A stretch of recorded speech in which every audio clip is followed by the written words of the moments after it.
मित्रांनो, आज आपण एका अशा घटनेचा मागोवा घेणार आहोत. ती घटना जर घडली नसती तर महाराष्ट्राचं राजकारण कदाचित पूर्णपणे वेगळं दिसलं असतं. होय, आपण बोलतोय त्या 2014च्या लोकसभा निवडणुकीच्या आधीच्या दिवसांबद्दल, जेव्हा राज ठाकरे आणि नितीन गडकरी यांच्या दरम्यान एका गुप्त बैठकीनं सगळ्यांना श्वास रोखून ठेवला होता.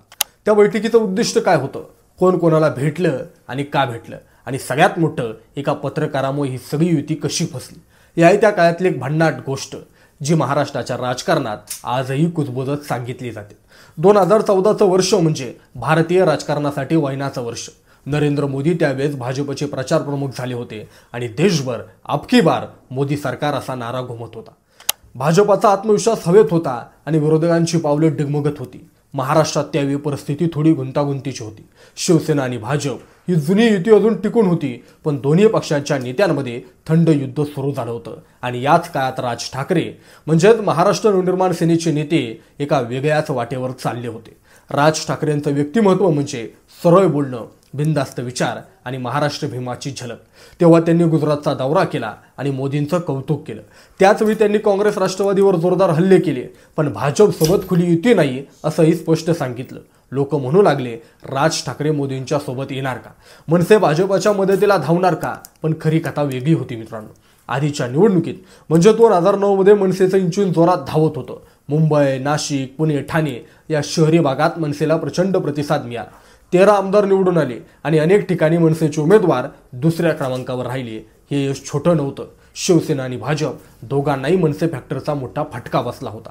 शिवसैनिकांच्या पारंपरिक मतांमध्ये विभागणी झाली आणि म्हणून 2014 मध्ये भाजपला वाटत होतं, जर मनसे पुन्हा आपल्याला तोटा करत असेल तर मोदींची लाट असूनही महाराष्ट्रात नुकसान होईल. मग काय, भाजपच्या विचारकांनी एक राजकीय प्रयोग आखला. मनसेला सोबत घ्यायचं, राज ठाकरे यांना काही जागा देऊन त्यांचा पाठिंबा मिळवायचा. पण समस्या होती शिवसेना. जोपर्यंत सेना भाजपचं नातं जिवंत होतं तोपर्यंत मनसेला घेणं म्हणजे सेनेला थेट धोका देणं होतं. भाजपनं ठरवलं आपलं हे मिशन गुप्त ठेवायचं. यासाठी जबाबदारी सोपवली गेली नितीन गडकरींकडे, म्हणजेच संघटन कौशल्यासाठी ओळखले जाणारे शांत पण चतुर नेते. त्यांनी राज ठाकरे यांना संपर्क केला. दोघांनी एका पंचतारांकित हॉटेलमध्ये गुप्त भेट घ्यायचं ठरवलं. ठिकाण ठरलं मुंबईच्या मध्यभागातलं अलिशान हॉटेल. वेळ ठरली रात्री उशिरा, जेव्हा मीडियाचे कॅमेरे आणि राजकीय डोळे थोडेसे झोपलेले असतात. त्या रात्रीचा मुंबईचा माहोल भन्नाट होता. बाहेर समुद्रावर लाटा आदत होत्या आणि या दोन राजकारणी महाराष्ट्राचं राजकारण बदलू शकणारं समीकरण मांडायला बसले होते.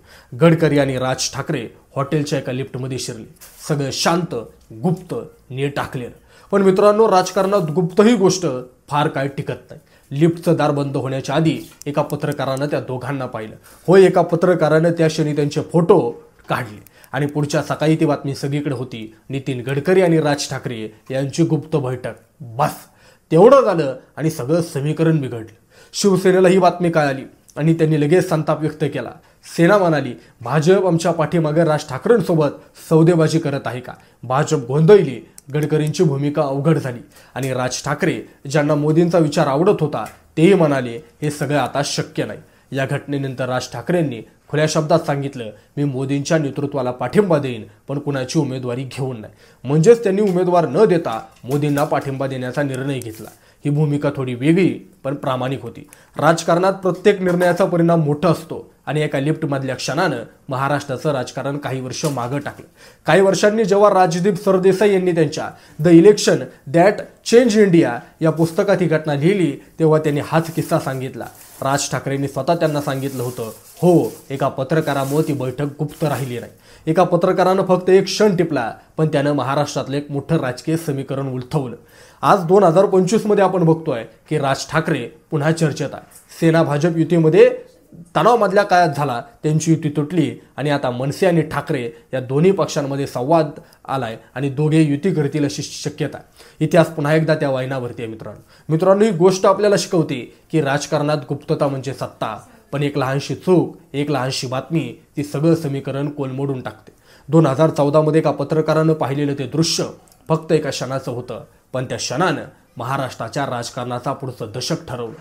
तुम्हाला ही गोष्ट कशी वाटली कमेंटमध्ये नक्की सांगा आणि अशा प्रकारच्या व्हिडिओ पाहायचे असतील तर आपल्या महाराष्ट्र वार्ता चॅनलला सबस्क्राईब करा ही विनंती. धन्यवाद.